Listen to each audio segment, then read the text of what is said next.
Welcome to this explainer. Let's just jump right into the deep end today. We are going to unpack the brief, but honestly, absolutely fascinating swearing in of Karnataka's new chief minister, DK Shivakumar. When you catch a political event like this on the evening news, it usually goes by in a total flash. But when we actually slow it down and analyze the specific choices made throughout the day, a much, much deeper story reveals itself. Seriously, what's actually in a swearing in? It's incredibly easy for us to dismiss these events as just, standard, obligatory political ceremonies. You show up, you sign a piece of paper, you smile for the cameras, and that's it. But looking past the surface reveals something far more complex. Every single thing, the people involved, the specific gestures, even the items held in their hands, they are all deliberate, calculated symbols. It's like a giant puzzle that shows exactly how high-level politics operates on multiple, really subtle frequencies all at the exact same time. To understand this, we need to look at how DK Shivakumar's day was structured into three very distinct steps. Step 1, mother's blessings. Step 2, rival blessings. And step 3, the Lok Bhavan oath. Okay, starting right off with step 1, seeking his mother's blessings before the swearing-in ceremony. Now, what's really interesting about this is the personal and traditional grounding it establishes right out of the gate. Before stepping onto that massive, highly scrutinized political stage with all of its pressures, the chief minister-designate intentionally started his day at home. It sets this incredibly powerful tone of humility and a deep respect for his roots. It's a personal narrative, for sure, but it's one that resonates incredibly well with the wider public.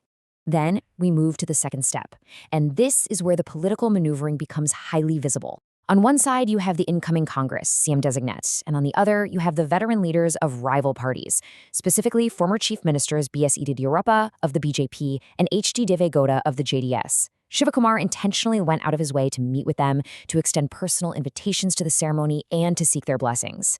Neutrally speaking, taking the time to extend an olive branch to your sharpest political rivals on the literal day you take power. That is a major, deliberate signal of inclusivity and respect for the state's veteran leadership. So after cementing his personal foundations and making those cross-party gestures, the focus shifts to the main event at Lok Bhavan, Bengaluru. This is the grand stage. This is where the optics shift away from personal interactions and move straight into the formal institutional machinery of the state. This is where the official transition of power is set to take place in front of dignitaries, the media, and of course, the public. The factual mechanics of this transition happen right here, with the oath of office and secrecy administered by Governor Thawar Chand Gehlot. It's the exact moment the shift in power officially happens. But right inside that standard legal requirement, there was a massive standout moment. Listen to this headline. DK Shivakumar takes oath as Karnataka CM with Constitution in hand. Just pause and think about the weight of that for a second. Instead of taking the oath with empty hands, making the choice to visibly hold the Constitution is an incredibly potent visual. It's a direct, unmissable message communicating that legality, governance, and democratic principles are going to be front and center for this new administration. All right, let's move on to zooming out, the political landscape. So, now that we've analyzed the micro details of the ceremony itself, it's time to pull back and look at the broader context. Why were all of these careful gestures so necessary in the first place? Well, the source material frames this entire situation as a delicate balancing act.